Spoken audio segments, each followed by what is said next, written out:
Buenos dias, mi amigos. This is Sarvakan, prominent English lecturist and preceptor. This is class number 9th of Capstone Spoken English classes. आज बहुत important class है. Last जो class हमने की थी मैं आपको रिकमेंड करूंगा, अगर आपने नहीं देखी है तो प्लीज उसको देखिए. कोई काम मुझे करना है, आई एम टू एक्शन. कोई काम मुझे करना है, जिम्मेदारी भी है, I am suppose to action. ये हमने कवर किया था. आज की जो क्लास है गाइस उसमें है आई हैव टू एक्शन. अब क्वेश्चन है कि when do we use I have to action. ये सब चीजें हम कर चुके हैं. आपको अच्छे से सारी चीजों को देखना है, बढ़िया से आपको उन सब चीजों को समझना है. देखिए आई हैव टू एक्शन का यूज हम कब करते हैं ये हम समझते हैं. आई हैव टू एक्शन मैं जब बोलता हूं जब कोई काम मुझे मजबूरी में करना होता है. राइट, मुझे कोई भी काम मजबूरी में करना है. कोई भी ऐसा काम है जो मुझे मजबूरी में करना है या मेरी ऑब्लिगेशन है. इंग्लिश के अंदर आप बोल सकते हो ऑब्लिगेशन. कोई काम ऑब्लिगेटरी है. राइट, किसी भी चीज में आपको ऑब्लिगेशन है. कोई काम ऑब्लिगेटरी, कोई काम कंपल्शन है, मजबूरी है किसी काम को करना, then I will say I have to action. I have to action. कोई भी काम हो सकता है गाइस मजबूरी वाला. I have to action. Right, अब मजबूरी वाले बहुत सारे काम है यहां पर. फॉर एग्जाम्पल सबसे पहले है कि प्रॉमिस करना किसी से. राइट, प्रॉमिस करना, प्रॉमिस आप समझते हो सभी, वादा करना होता है गाइस. तो वादा करना किसी से तो कैसे बोलेंगे, I have to promise you. मुझे तुमसे वादा करना पड़ता है. I have to action. I have to promise you. ठीक है, एक एक्शन, वैसे तो 10 एक्शंस ऑलरेडी यहां पर है, बट कुछ एक्शंस आप जानते हो मैं एक्स्ट्रा देता रहता हूं आपको. सो नंबर 11 पे अगर आप लो तो लेट्स से आपको पसंद नहीं है किसी की मदद करना, फिर भी आप कर देते हो किसी की. So help somebody. Right, help somebody आप बोल सकते हो. हेल्प समबडी, किसी की मदद करना. तो मुझे किसी की मदद करनी पड़ती है, मैं कैसे बोलूंगा, आई हैव टू हेल्प. आप किसी का नाम ले लेते हैं, किसकी मदद करनी पड़ती है, मेरे भाई की, मेरे छोटे भाई की. दोस्तों आप सब जानते हो छोटे भाई की जो इंग्लिश है वो है यंगर ब्रदर. हम सब जानते हैं छोटे भाई की इंग्लिश है. आई डोंट थिंक वहां दिख रहा है, यहां मैं लिख देता हूं. ठीक है, हेल्प समबडी, और समबडी की जगह मैं दे रहा हूं आपको यंगर ब्रदर.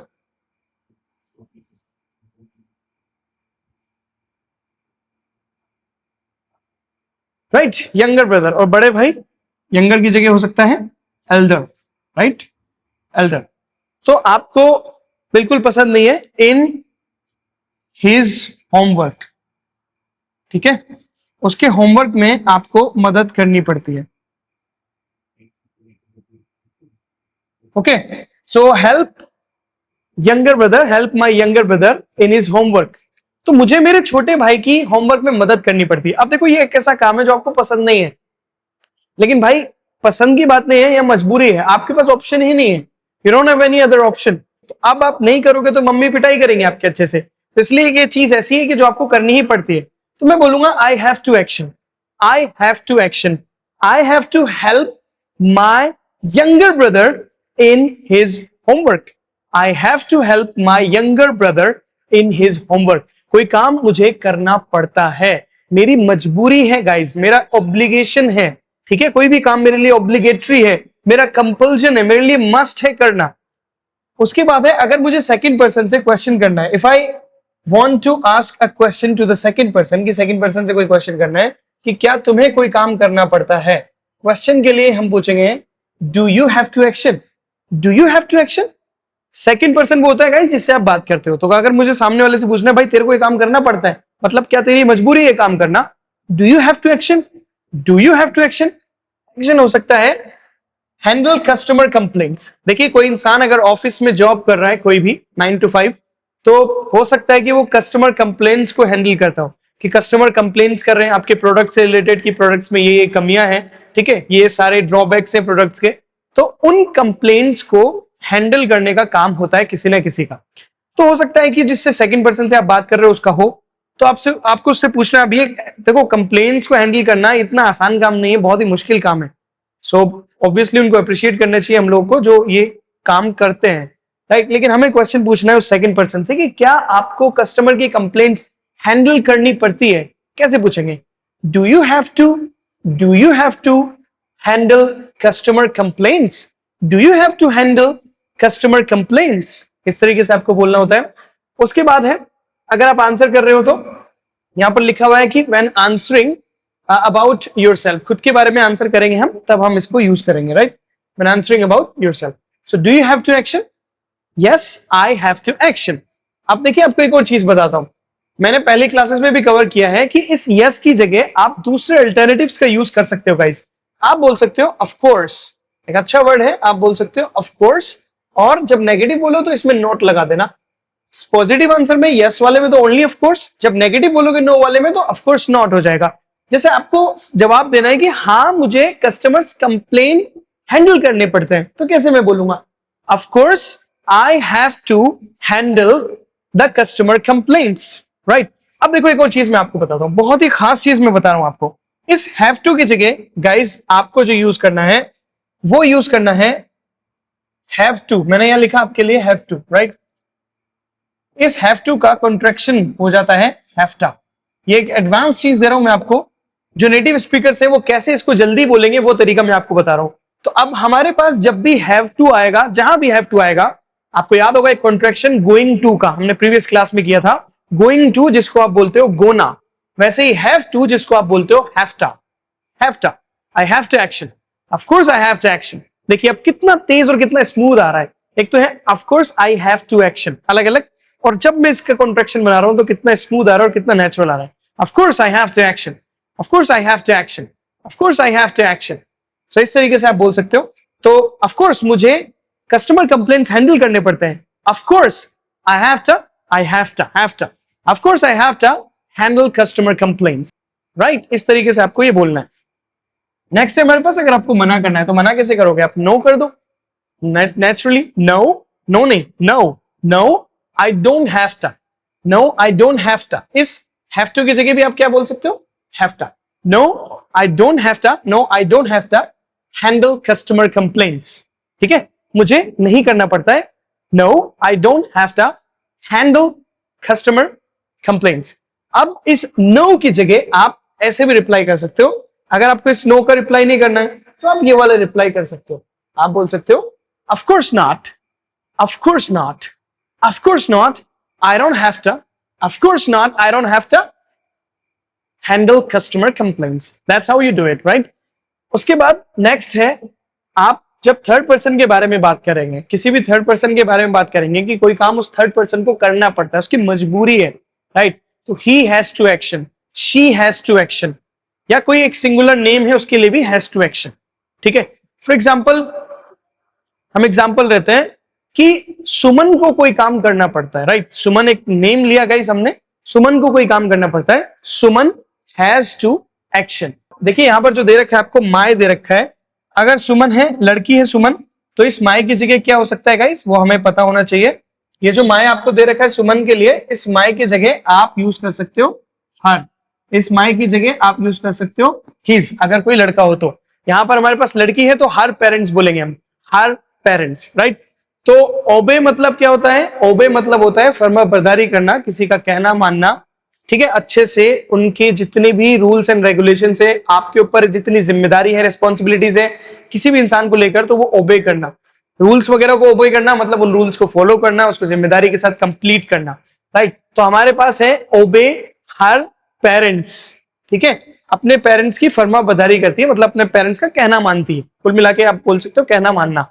तो सुमन क्योंकि लड़की है तो हम माय पेरेंट्स नहीं बोलेंगे, हम बोलेंगे हर पेरेंट्स, क्योंकि वो अपने खुद के पेरेंट्स का कहना मानती है, उसको मानना पड़ता है, मानती है नहीं, मानना पड़ता है। आज की जो स्ट्रक्चर उसमें मानना पड़ता है। फॉर एग्जाम्पल, हो सकता है कि ऐसे कहना मानना है कि उसको बिल्कुल पसंद नहीं है, वो सब मानना उसको अच्छा नहीं लगता है, ठीक है, लाइक दिन भर पढ़ना, बिल्कुल टीवी नहीं देखना, तो ये बहुत ज्यादा हो गया उसके लिए। तो वो बोलना चाह रही है कि आई हैव टू एक्शन, मुझे कोई काम करना पड़ता है, मुझे मेरे माँ बाप का कहना मानना पड़ता है, मेरे पेरेंट्स का कहना मानना पड़ता है। कैसे बोलेंगे, I have to obey my parents, I have to obey my parents, ठीक है ना, वो खुद के लिए बोलेगी। लेकिन अब मुझे सुमन के लिए बोलना है, ये तो मैंने मेरे लिए बोल दिया। अब अगर मैं ही सुमन के लिए बोलूं, सुमन ने खुद के लिए बोला, मैं सुमन के लिए बोलूं, सुमन हैज टू एक्शन, तो सुमन को अपने पेरेंट्स का जो है कहना मानना पड़ता है। सुमन हैज टू ओबे, सुमन लड़की है गाइस, तो उसके लिए हम हर यूज करेंगे, ठीक है। अगर सुमन की जगह मान लीजिए सलीम होता तो हम हिज यूज करते। सुमन has to obey her parents, Suman has to obey her parents, ठीक है। कोई काम सुनील को करना पड़ता है, अगर सुमन की जगह सुनील हो, सुनील को अपने माँ बाप का कहना मानना पड़ता है, तो कैसे बोलेंगे, Sunil has to obey his parents, Sunil has to obey his parents, his आएगा यहां पर गाइस, इस चीज का ध्यान रखना है, ठीक है। अब देखो एक और चीज मैं आपको बताता हूं, क्लासेस चल ही रही हैं तो एक बढ़िया चीज मैं आपको बताता हूं यहां पर। तो देखिए गाइस वो चीज है ये, यहां पर आप जो हैज टू है उस हैज टू की जगह भी एक खास चीज यूज कर सकते हैं, वो मैं आपके सामने लिख देता हूं, वो रहेगा हैस्टा। इस हिसाब से मैं लिख रहा हूं वैसे इसको बोलना है। देखिए ग्रामेटिकली कहीं भी नहीं लिखा हुआ ये, बट मैं आपको बता रहा हूं कि नेटिव स्पीकर किस तरीके से बोलते हैं इसको। सो हैज टू की जगह हैस्टा बोल सकते हैं। She has to action, she has to, she has to, she has to, Suman has to, Suman has to action, right. Suman को कोई काम करना पड़ता है, सुमन को अपने माँ बाप का कहना मानना पड़ता है। कैसे बोलेंगे? सुमन हैस्टा ओबे हर पेरेंट्स, सुमन हैस्टा ओबे हर पेरेंट्स। उसके बाद है keep an eye on somebody. भाई ये भी एक ऐसा काम है जो कि आसान काम नहीं है। Keep an eye on somebody मतलब होता है दोस्तों किसी पर नजर रखना। तो किसी पर नजर रखना बहुत आसान काम नहीं है, मुश्किल काम है।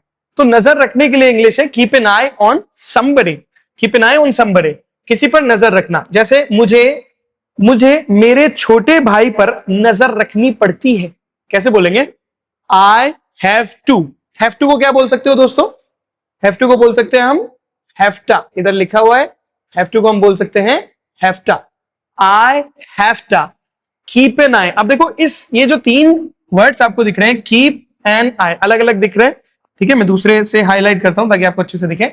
ये जो दिख रहे हैं आपको तीनों अलग अलग दिख रहे हैं, इसको हम कीप एन आई नहीं बोलेंगे, कीप ए नाई बोलेंगे। कीप ए नाई, कीप ए नाई, कीप ए नाई। देखो कितना आसान और कितने फ्लुएंसी के साथ आप बोल पाओगे।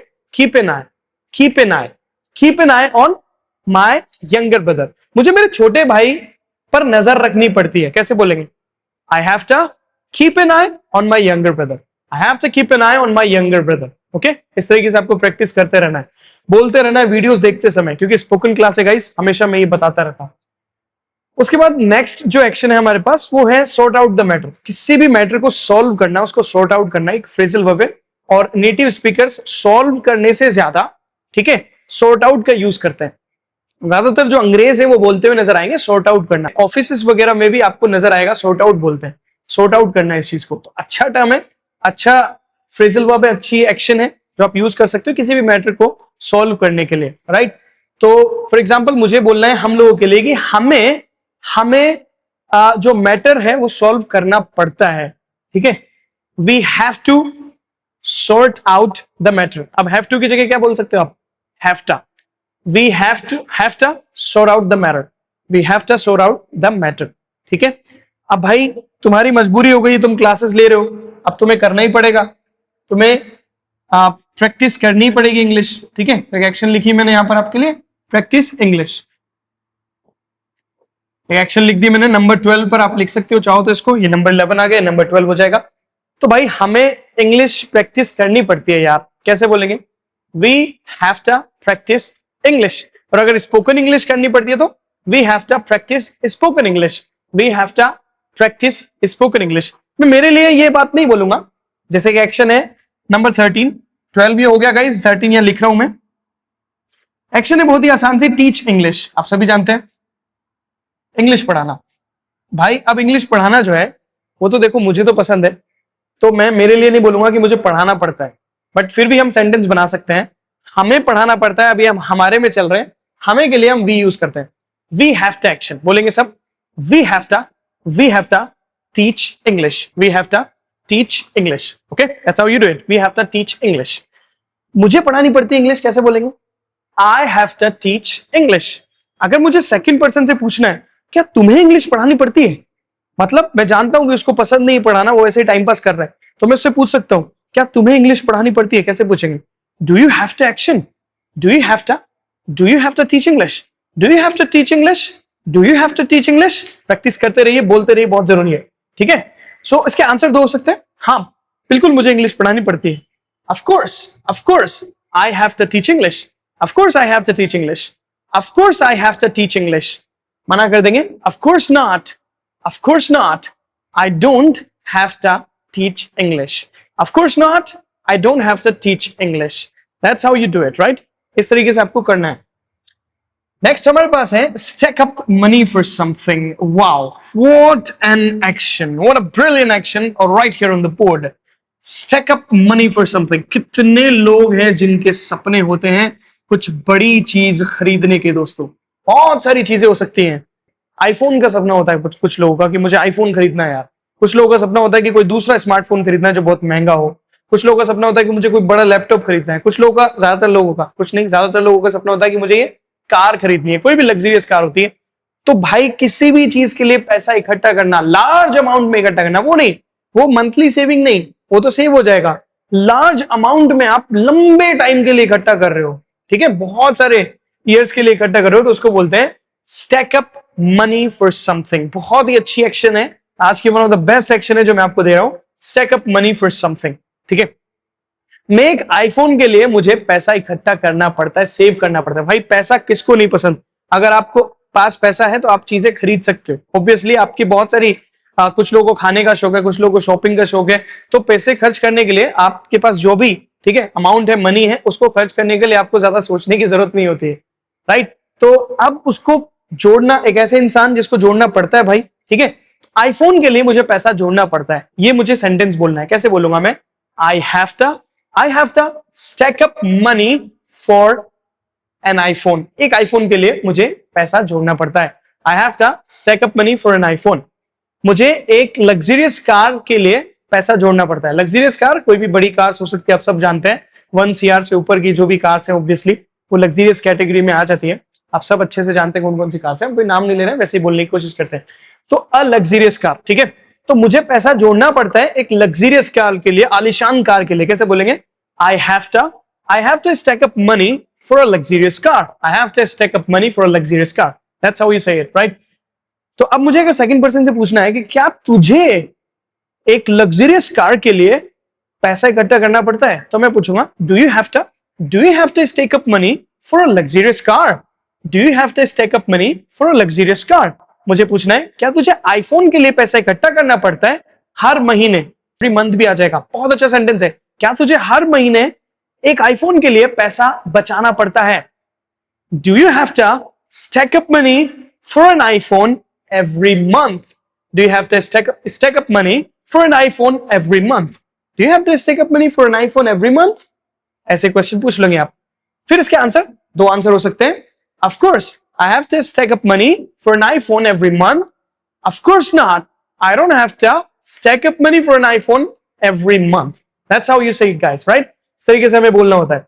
फिर उसके बाद है do the homework. कुछ लोग हैं जिनको होमवर्क करना पसंद नहीं होता है, बट क्या करें, अगर नहीं करेंगे तो मम्मी से पिटाई पड़ेगी और their teachers might scold them as well. तो डर तो होता ही है।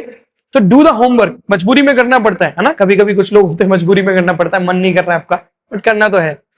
आई हैव टू एक्शन, मुझे होमवर्क मजबूरी में करना पड़ता है। I have to do the homework. अगर मुझे मेरा होमवर्क बोलना होगा गाइस, ये छोटी छोटी चीजें हमें आनी चाहिए। मैं इस दा को हटा के माय कर दूंगा। मुझे मेरा होमवर्क करना पड़ता है, मैं कैसे बोल दूंगा?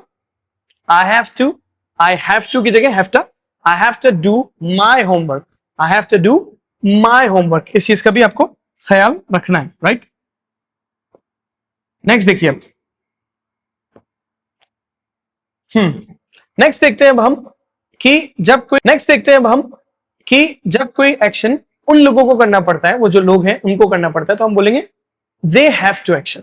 और have to की जगह have to, they have to action। They have to action, उन लोगों को कोई काम करना पड़ता है। एक्शन है हमारे पास पे द इलेक्ट्रिसिटी बिल। अब मान लीजिए वो 2-4 लोग हैं, उनको बिल्कुल पसंद नहीं है इलेक्ट्रिसिटी बिल पे करना। ऑब्वियसली उनको लगता है कि यार बहुत ज्यादा बिल आ रहा है और हमें खर्च करना पड़ता है, हमारे पास अच्छे से सेविंग्स नहीं हो पाती है, तो मजबूरी है। अब कोई ऑप्शन नहीं उनके पास, मगर अगर वो बिल नहीं पे करेंगे तो ओवरड्यू होता रहेगा, क्योंकि वही एक ऑप्शन है उनके पास, वही कर सकते हैं पे। तो ऑब्वियसली उनके लिए मजबूरी हो गई है, मजबूरी के लिए हम ये सारी चीजें यूज करते हैं। They have to action, they have to action। और एक्शन क्या है? पे द इलेक्ट्रिसिटी बिल। तो उनको इलेक्ट्रिसिटी बिल पे करना पड़ता है। they have to pay the electricity bill, they have to pay the electricity bill, right। Next है गाइस हमारे पास जो है वो है एक्शन लुक आफ्टर somebody से पहले है do up the room. Do up the room मतलब होता है कमरे की सफाई करना, राइट। तो अगर मुझे पूछना है सामने वाले से कि क्या आपको कमरे की सफाई करनी पड़ती है, तो मैं कैसे बोलूंगा? Do you? Come on, second person से पूछना है। Do you have to action? Do you have to do up the room? Do you have to do up the room? Answer हो सकते हैं दो। Yes, I have to do up the room. Yes की जगह आप बोल सकते हो Of course I have to do up the room. और आप मना भी कर सकते हो Of course not, I don't have to do up the room. यहां पे अगर आपका कमरा है तो द हटा के आप क्या कर सकते हो, my लगा सकते हो. Of course I have to do up my room. अपने जो रूम की सफाई आपको नहीं करनी पड़ती है. So of course not, I don't have to do up my room. Next जो एक्शन है वो है look after somebody. Look after somebody मतलब होता है किसी की केयर करना, किसी का ध्यान रखना, राइट. आप जैसे आपकी मम्मी चली गई है बाहर बाजार, तो आपकी बड़ी सिस्टर है, एल्डर सिस्टर, वो आप छोटे हो बहुत ज्यादा, तो वो आपका ख्याल रख रही हैं. So she is looking after you, right. वो होता है लुक आफ्टर, किसी का ख्याल रखना. एक है नजर रखना, एक है ख्याल रखना. ख्याल रखने में ये कि आपको खाना भी देना है, आपको आपकी मदद भी करनी है होमवर्क में, ठीक है. आपको कुछ गॉड फॉरबिड कुछ हो जाए तो उसके लिए भी आपको हेल्प करना है. हर एक चीज से आपको ख्याल रखना है, हर एक चीज का आपको टीवी भी दिखाना है, सब चीज आपकी करनी है. सो वो होता है लुक आफ्टर, ठीक है. स्पेशली छोटे बच्चों को लुक आफ्टर किया जाता है. सो लुक आफ्टर समबडी, है ना. तो जिस भी इंसान को आप ख्याल रख रहे हो, जिस भी इंसान का, वो समबडी की जगह आ जाएगा नाम. तो आपको बोलना है कि मेरी बहन को मेरा ख्याल रखना पड़ता है. कैसे बोलेंगे? My sister. और मेरी बड़ी बहन को कैसे बोलेंगे? My elder sister. My elder sister. Elder sister third person है, सिंगुलर है, एक है, तो हैव टू नहीं बोलेंगे, हैज टू. और हैज टू को क्या बोलते हैं कॉन्ट्रैक्शन में? Has to. ध्यान रखना, my elder sister has to look after me. My elder sister has to look after me. क्वेश्चन करना है अगर कि क्या आपकी बड़ी बहन को आपका ख्याल रखना पड़ता है. कैसे पूछेंगे? Does your elder sister have to. जब आप क्वेश्चन करोगे ना थर्ड पर्सन के लिए, ये सीखने वाली चीज है. सबसे ज्यादा इंपॉर्टेंट यही है गाइस. इससे ज्यादा इंपॉर्टेंट कुछ भी नहीं है. ये अगर आप सीख गए तो सब सीख जाएंगे.